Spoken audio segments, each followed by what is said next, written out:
Hey, you are listening to Professional Development, the New York City Teacher Podcast. As always, I'm your host, Noah, and this week I'm joined by a returning guest, Rebecca. Rebecca, thanks for being here. I'm happy to be here. Thanks for having me. Now, we are, in this episode, going to dive into something that is completely off the trajectory of the past probably half dozen episodes that we've done on the show. And so I think for anybody who's finding everything a bit too heavy lately, this will be a really nice break from that before we get back into our regularly scheduled doom and gloom. Before we get into that subject matter, I'm wondering if you could take a minute to reintroduce yourself, particularly for the folks who are more recent listeners of the show, and for folks who haven't gotten into the Patreon exclusive stuff that we've put out. Sure. So I teach music at a public elementary school in the New York City Department of Education.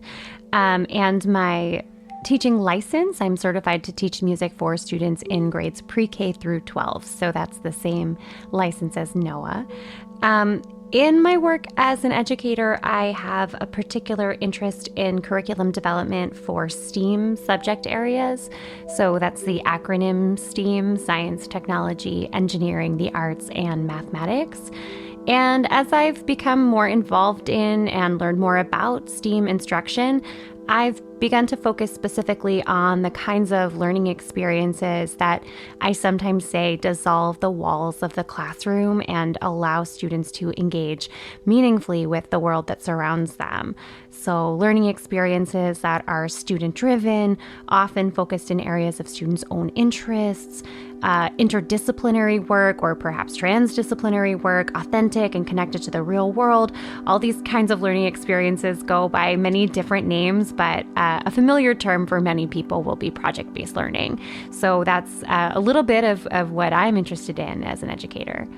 Yeah, and for anybody who is intrigued by what they've heard just in this short description of what Rebecca does, be sure to check out episodes 9 and 21. They're both Patreon exclusive episodes that you can find in that feed. But today we are sort of diving off the beaten path to talk about something that I think is equally important, but takes place very much outside of the classroom. Yeah. So, Rebecca, the concept for this episode came from conversations that we've had off and on over the years about this area of overlapping interest for us. And particularly these anecdotal observations that you have made that I will leave it to you to introduce to the audience. Sure. So I'll just say up front that the area of overlapping interest that Noah's talking about is endurance sport, which might seem like it's coming out of nowhere here on the Professional Development Podcast, where the typical topic of conversation is to do with teaching and instruction and what's going on in New York City public schools. But so we're both interested in and participate in endurance sport. And I participate in triathlon. And something that I've noticed over the years is it seems like there are a lot of teachers who participate in triathlon, who compete in triathlons. And it sure does seem like teachers are overrepresented in the world of triathlon. There seem to be a lot of us out there. And I'm interested in why that might be, why it might be the case that teachers are so drawn to the sport of triathlon or maybe drawn to the world of endurance sports. Right. And it's also one of these things where it is sort of counterintuitive, because endurance sport, by its very nature, it's even in the name, is something that takes a long time to do. Right. And so preparing for it, training for it, is something that also takes a long time. And if there's one thing that teachers are lacking in their their toolkit, is it's time. Right. Something that there's never enough time. Right. So today, what we're going to be considering in this episode is both why teaching and endurance sport, or just sport in general, has such a strong correlative trend, but also what it is that we can do as teachers in order to make the time to do something for ourselves, whether it is embarking in an endurance sport career or something else that is just a corner of your day that is actually just for you. And if you're out there listening and thinking, what? Endurance sport? This episode is not for me. This episode is not about me. Stick with us, because I promise we are not here today to try to convince you to become an endurance athlete if that's not where you're already headed. Regardless of what you're doing out there, there is a human need for there to be part of your day devoted to just you, whether you're using that for training or using it for something else. And I'll add that, one thing I've learned from my pursuit of triathlon, and I'm sure we'll talk more about this, is that in that space that I carve out for myself in the day or in the week or in the year, all of those sort of teacherly qualities, right? All of the reasons why I became a teacher, that I'm curious, that that I love to learn, that I'm interested in discovering more about myself, interested in discovering more about the world around me, right? These sort of like qualities that we all bring to the table as teachers. There are other spaces other than just in our classrooms where these pieces of ourselves can shine. And so I think for me, triathlon is a space where, I can explore all of those sort of teacherly things about myself in a different context. So now might be a good time for me to sort of reintroduce myself to the listener. If you've been with us since episode 1, we've gotten to know each other pretty well over the course of the past 36, I think, episodes at this point. But something that I haven't talked at great length about is my rowing career. So I'm a rower. And I rowed in college, and then I just kept doing it after college. And it's been kind of difficult keeping that going, especially once I started teaching. There was a little bit of a drop off in my in what I was able to do in terms of training volume and competition. Really? Why? Just kidding. That was a joke. Yeah. So, but teachers have so much free time and energy. Don't you get the whole summer? Right. What do you do all summer? I'm pretty sure school dismisses at 3:05. That's plenty of time. I'm sorry, I interrupted you. No, that's okay. But that is my source of the overlapping interest is that I've been doing rowing is technically a power endurance sport, but you train for it in much the same way that a triathlete trains, which is a lot of volume at medium to low heart rate. What you were saying, Rebecca, about just the incidence of teachers in endurance sports led me to think about this thing that my friend Steve said at one point, which I thought was it has clearly made a big impact on me, because I still think about it and it's like 10 years after he said it. But it's that what the things that make you a good rower will also make you a good person. And I think that that's not 100% true. There are a lot of things. I mean, I know some great rowers who are like less than great people. But perhaps a point to be made is there are certain facets of my personality and areas of my own interest that led me to teaching. And those pieces of who I am, I bring them with me into everything I do, inside the classroom and outside of the classroom, including, my life in sport. Right. And there's this trend right now in writing about teachers and talking about teachers to highlight these really important and hard-won skills that teachers bring to the profession that are also really employable and highly sought-after skills outside of teaching. Like what? What are some of those skills supposed to be? Teamwork and communication and other sort of soft skills, people skills, but also tech skills. Right. From, learning how to teach. Skills that we developed over the course of the pandemic for remote instruction, right? Yeah. I did an episode on this a little while back in the Patreon feed, which if you're not listening to the Patreon episodes, highly recommend them. Very good.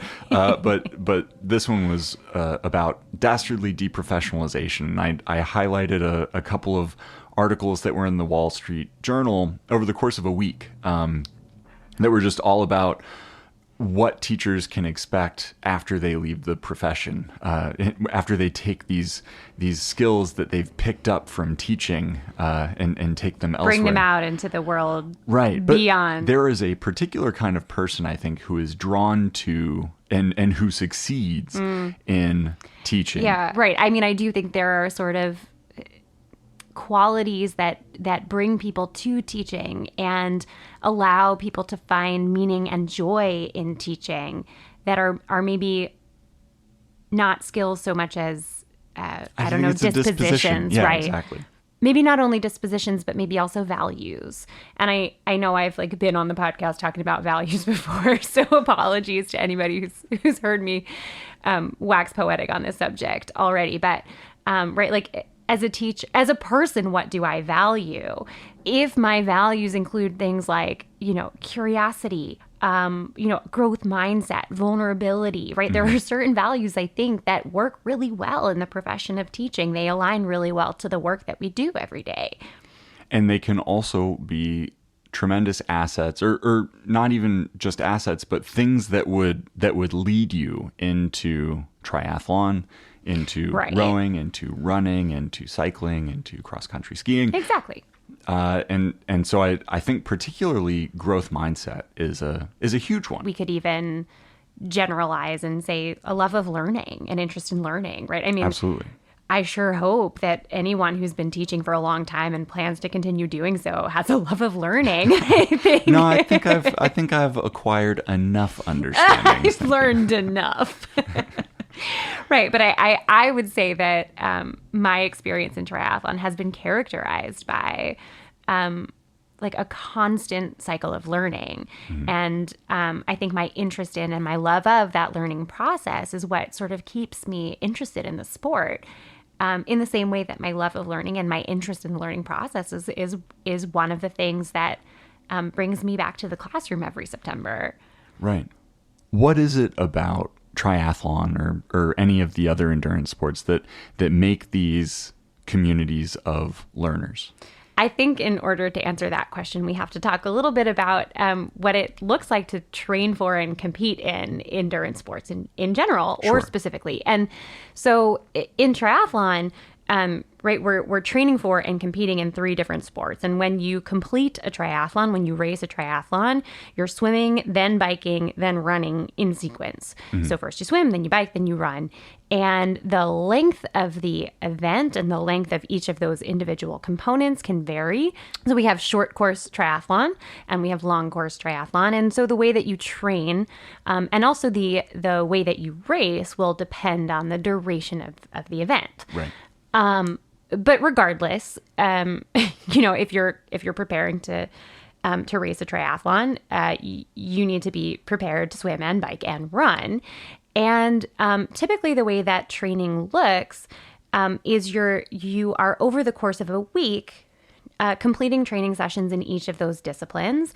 And depending on the number of hours that you have to devote and depending on the length of the event that you're training for, the amount of time that you spend training each discipline, each sport, swimming, biking, and running can vary. But basically, at least once a week, you're going to be completing a sort of longer training session on each sport at lower intensity. So an example might be you might have a long run over the weekend. That's going to be a longer distance run at a lower effort, a lower intensity. So you're not going to run for 2 hours as fast as you possibly can. Right. So you're going to have a long run at a low intensity as an example, or a long bike ride at a low intensity. And then in the week, you're also going to have what we call quality sessions, where you are training not for duration, not that long, slow distance, but you're training what we could sometimes call your top end. You're training for speed. And again, depending on what length event you're training for and the way that you approach your training, that can look very different for different people. But the bottom line is, if you're training for triathlon, you're going to have a couple of swims a week, a couple of bike rides a week, a couple of runs a week, and some of them are going to be long at lower intensity, and some of them are going to be shorter at higher intensity, and that is a really oversimplified explanation of the process, but that kind of gives you a sense of what a typical week could theoretically look like. And, peppered in there, you're going to have some strength training, mobility training. But, we won't get too into the weeds on what specifically training entails. But that's kind of the gist in broad brushstrokes. I can say from a rower's perspective, it's basically the same thing, but instead of 3 sports, it's just 1. So, you'll have a few longer ergs in there, or, if you're lucky enough to get out on the water regularly, you'll have a few long water sessions, but you also do some sprint work that'll be interval based. You'll do some repeats of shorter intervals at higher intensity, and you'll do more of that higher intensity stuff the closer you get to the racing season, which for rowers is typically the spring and the summer.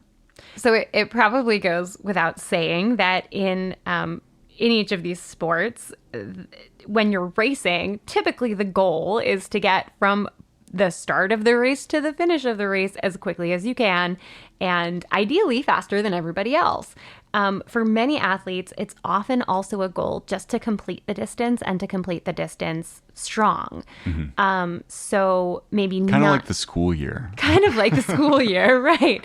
So within these training and racing processes, there are so many opportunities for learning and growth to occur, and so many ways to measure that learning and growth. Right. And the most obvious form of measurement of growth is, am I getting faster? Are my times getting faster? And if you're an assessment data person, this is just a gold mine. Right. There's so much data that you can get a hold of, and the ability to assess oneself using this data is like, it's really just a chef's kiss moment, if that's what you're into. Now, I don't necessarily think that we should be assessing students that way. However, for as far as self-assessment goes, that there is that facet to it as well. I definitely feel like the world of triathlon, the world of endurance sport, has a lot of has offered me a lot of insights into the self-assessment and assessment process that have sort of sneakily found their way back into my classroom.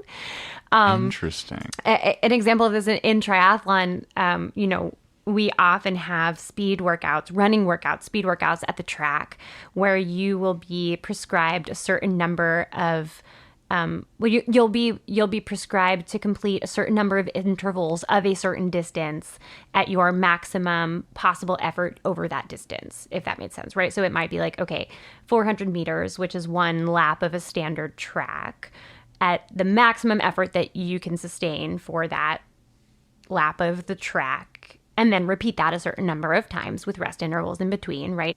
Something that happens to a lot of athletes, myself included, is you show up at the track with particular pace goals in mind, and assess your progress against those goals that you have in your mind, and either determine that you have succeeded or determine that you have failed based on these goals that you have for yourself. But really, that's not the purpose of a track session, in the middle of a preparation phase. That's not meant to be summative assessment, right? That's meant to serve a training benefit. You're meant to be in progress, right? And yet sometimes, I'll look at my splits after a track workout and be like, oh, that was a failure. Or oh, that was great. I'm a great athlete. And either conclusion is incorrect. Right. Right. That wasn't the purpose of this session. Right.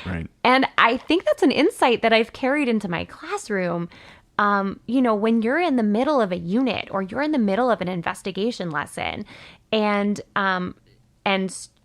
students' conceptual understanding is still developing, their skills are still developing, right? These are not supposed to be moments of summative assessment where you are determining whether you as a teacher have succeeded or failed, and you're determining whether they as students have succeeded or failed, right? These are moments of formative assessment and of formative work taking place. They're forming their knowledge, they're forming their understanding.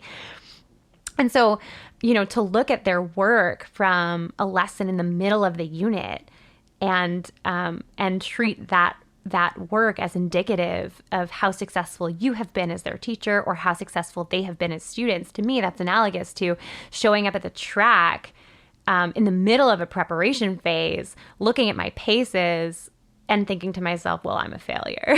Right. That wasn't the point. Right. As long as you're getting to the track in, so to speak, in your classroom, as long as the kids are there and they're getting the workout, and that's what the matters. Workout, right. But in the same way, if I go to the track and I have an idea about what my paces should be, and I look at my watch and I'm nowhere near it, then I'm going to go home and I'm going to think, okay, what are my next steps as an athlete? Or I'm going to consult with my coach and say, what do you think my next steps as an athlete should be? Because I have an idea of a reasonable benchmark and I'm not hitting it. It doesn't mean I'm a success or a failure, but it does mean I need to consider what I do next very carefully. In the same way, if you're in the classroom and, you have an idea in your mind of benchmarks for the skills and strategies and concepts that are developing in your classroom, the work that you see, the sort of the little bits and pieces of formative assessment data that you receive from your students, those are clues about where to go next, what next steps to take, right? Mm-hmm. Where do I go from here? And in the same way, when I'm at the track and I look at my watch and I'm like, oh, that's not what I thought it was going to be. That information is prompting me to make decisions about where I go next. One of the sort of insights from sport is about sort of being gentle with ourselves in the face of assessment data, Right. But also understanding that the sort of formative assessment data that we receive it has its uses. It has its uses, right? Those are the clues that are pointing us in the direction of our next steps. So right. Yeah, I think that there's a huge overlap there between the track and the classroom. Absolutely.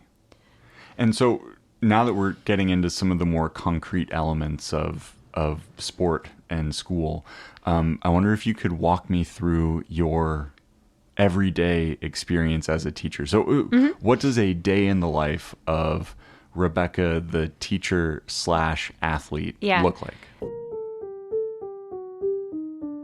In triathlon, as we said before, there are 3 different sports, 4 if you count strength training and mobility, that find their way into your training calendar for the week. So my coach and I work together to choose sessions for my work week that sort of integrate as easily as possible into the schedule that I already have at school. So, for example, once a week, if I'm preparing for a duathlon or a triathlon, once a week, I will have a long bike ride followed by a run. Those sessions are not going to go during the work week. They're going to go on the weekend. And we talked a little bit before about how in triathlon, you're going to have some sort of long, low intensity sessions, and you're going to have some shorter, higher intensity sessions. And so the shorter, higher intensity sessions for me make more sense during the work week because they're shorter. And it also for me feels really nice after a long day at work. I know it sounds counterintuitive to do something really intense after a long, intense day at work. But for me, if I've had a long day at work, it actually feels really nice to go to the track and just go as hard as I can. Right. Just sprint it out. Just sprint it out. And, I always feel a lot better after that. So for me, the sort of shorter, higher intensity workouts fit nicely in the week. Whereas the longer, lower intensity workouts fit nicely in the weekend. But another sort of trick for integrating the training into the work week is to utilize the commute. So for running and cycling, those sports can be used for the commute. I run to work frequently, and that takes care of my run workout for the day. So if I run to work or if I run home from work, then I get to utilize that time that I'd be spending commuting anyway to get my workout in. Yeah, something that has just been a tremendous game changer for me, both from a training standpoint, but also from just having the right kind of energy during the school day, has been that running to work and running home from work, which I've been able to do it once a week with pretty good regularity throughout this school year. But now I'm aiming for twice a week, a run to and a run home. It's so nice to have a double session under your belt before 5 and p.m. the endorphins are real. Like, you really, for me, I feel fresher. I feel better, arriving at work after a run than if I just, was commuting another way and didn't have that exercise and that opportunity to clear my head and that rush of endorphins. Right. Yeah. I have a reputation for being one of the more patient teachers at school, but on a day that I've run there, I might as well be sitting under the Bodhi tree. I'm just like, I can deal with anything. Yeah. Yeah. And whereas, if I were to take the bus and the other bus that I would have to take in order to get there, the public transit way, completely opposite direction. And it would take longer. Yeah. The run or bike commute is like sort of one hack, right? That allows you to create time and space in the day where you might not have had it otherwise for training. I think that there are a lot of tricks like that I've sort of accumulated over the years, either by trial and error or, by reading people's blogs, that allow you to, make time where time didn't exist. Make time or just make it work logistically. Right. I think food, nutrition would be another example of that. So if you are training for endurance sport, or if you're someone who leads an active lifestyle, I'm sure in other ways, if you're engaged in other sports, if you're someone who spends a lot of time at the gym, if you're someone who walks to work, your nutritional needs are a little bit different than they would be otherwise. Right. For me, for triathlon, I do follow a pretty specific diet that's specific to the sport. And so that means that I need specific food at specific time during the day, and that's a tough cookie for a teacher. Yes, for a teacher in particular. There are a lot of teachers who find they don't get to eat lunch very often, and you're not talking about just eat the lunch at some point during the day. You're talking about eat a particular kind of thing at a particular time. So how do you make that happen? So I'm sure there is no teacher out there who enjoys the vending machine lunch days. But how do you take them out of your out of your day to day? Yeah. So one thing is that my closet at work, and I mean, if you don't have a closet, it could be your desk drawer. It could be, whatever space you have access to that you can use for storage, is full of non-perishable food that meets my nutritional requirements. So, my closet looks like a doomsday prepper's closet. Yeah. A health conscious doomsday prepper's closet. Yeah, it does. I have in bulk, I have the sort of protein bars that work for me. I have all kinds of dried fruits, canned fruit. I have cans of soup, cans of beans. And obviously these things don't make for a like delicious lunch. But if I'm in a pickle, if I need a snack, I'm hungry, I need to grab something, I don't ever find myself in a situation where I have to run home and I'm really hungry. I also keep my work shoes at work, which allows me to run to work in my running shoes without having to put my work shoes in my running backpack, which would weigh it down. So I keep a pair of flats and a pair of boots at work. I also keep a charger for my GPS watch that I use for tracking my runs. I keep a charger at work. Keep a quarter zip in my closet at work as well. So, it's like the excuse of, and it's a good excuse, I'm not even saying it's a bad excuse, the excuse of like, I can't run to work because I need to wear these shoes today. I don't get to use that excuse. Right. So you've sort of anticipated as many of the excuses as you could have so that you don't have them. And there are like funny tricks that you can use for the run commute too. And I know you do this, or you do this for your cycling commute too, where you like sort of plan in advance with the weather, where you're like, okay, so Monday I'm running to work in the morning, but then I'm not running home. That means that I'm going to need something warm to wear home on Monday, but I'm not going to run in my winter coat on Monday. So how am I going to get that winter coat to work so that on Monday afternoon I can...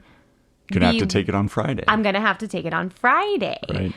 I've gotten to the point now where if I'm planning on running Tuesday and Thursday, I'll bring 2 sets of clothes to school on Monday with me on the bike, because it's just easier to carry a full set of clothes on the bike than it is running. Right, exactly. With the running backpack, you can do it, but if you bring a full set of clothes in the running backpack, you can't bring a full lunch in the running backpack. Yeah. So get the clothes out of the way, maybe even bring a salad that you can stick in the fridge at work. Then you've got less that you have to carry on Tuesday, and then you just re-up again on Wednesday so that when you run on Thursday, everything's there. I will say a big part of being able to balance life as a teacher and life as an athlete is like planning the week holistically. You can't just look at one day at a time. Right. Because you have to be able to say, okay, like Monday morning I'm running to work, Monday afternoon I'm not running home, Tuesday morning I'm not running to work, Tuesday evening I'm running home. So what does that mean I need to bring and not bring? Like what am I going to... What food do I need to make sure I have at work? What food do I need to carry in my backpack? What shoes do I need to make sure I plant at work so that they're there on the day that I need them? You really do have to plan. Like you can't just plan one day at a time. You have to plan holistically, and you have to like sort of map out the route of your shoes and your food and your clothing. But the thing is, if you give it like 10 minutes on a Sunday night, you can figure it all out. You totally can. Sure. You just have to sit down and make the plan. Right. That and the food. Right. So, if you're planning your outfits, you're also probably having to think about your nutritional needs over the course of the week. And I think it is a more common thing for people to talk about meal prepping and thinking about their food over the course of the week, at least, just keeping an eye on the New York City teacher Facebook stuff. Like a lot of people talking about meal prep, but it's the same idea. It is exactly the same idea. There's just the slight difference of you have to, if you're commuting by running or cycling, you have to also think about the transportability of whatever food you're prepping. Like what we've learned is salad, great. Like you could run with salad on your back. It's lightweight. It's okay. It tosses it for you. Soup, not so much. Unless you keep it in the can. Still very heavy. But that's heavy though. Still very heavy, but at least it's not going to explode. Right. A lot of Tupperware containers, if you have wet stuff in that Tupperware, it finds a way out. Right, exactly. Right. So I will say what I do for the week is I sit down sometime over the weekend and I map out my 5 days of the week, and each day has 3 different blocks: before work, during work, and after work. Those are the sort of 3 blocks that I think about. Although I recently rebranded them. Instead of before work and after work, I call them morning and evening, because I didn't want to frame everything. Everything is work. In my right. I didn't want to frame everything as having a relationship to work. Right. Your after work becomes before work. Before work. Right. So I just like Monday through Friday, morning, work, and evening, which used to be before work, Right. and after work, but they've been rebranded. And I slot in where the workouts go. So if the workout goes in the morning, in the evening, and I slot in any information that I need to jot down about, how the commute is going to be negotiated, whether it's like, okay, this is not a running commute, therefore bring the following items in your bag because you can, because you're not running. Or this is a running commute, therefore these items have to already be staged at work waiting for me because I can't, with a running backpack, you can fit quite a lot, but you just don't want to because it's heavy on your back. Right. So Slows you down. it slows you down, and it's like less fun. Right. Thus concludes part 1 of episode 35 of Professional Development, the New York City Teacher Podcast. If you're enjoying what you've heard so far, now would be a great time to join us at patreon.com/professional development to hear part 2 of this conversation with Rebecca, in which we get into the top 8 reasons teachers make such great endurance athletes. That, along with the entire back catalog of Patreon-exclusive episodes, can be had for the low consulting fee of $3 per month. If we don't see you there, then we'll catch you here on the free feed sometime next week.